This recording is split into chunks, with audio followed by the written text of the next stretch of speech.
Ассаламу алейкум, уважаемые братья и сестры. Сегодняшняя погода, красота, селение Икра. Такой прекрасный день, можно было подняться на любую гору. Но не всегда получается, как вы хотите.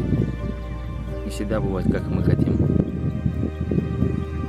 Всем пожелаю сегодня хорошего дня. Да, Аллах всем здоровья. Того здоровья, которое сегодня нам не хватает.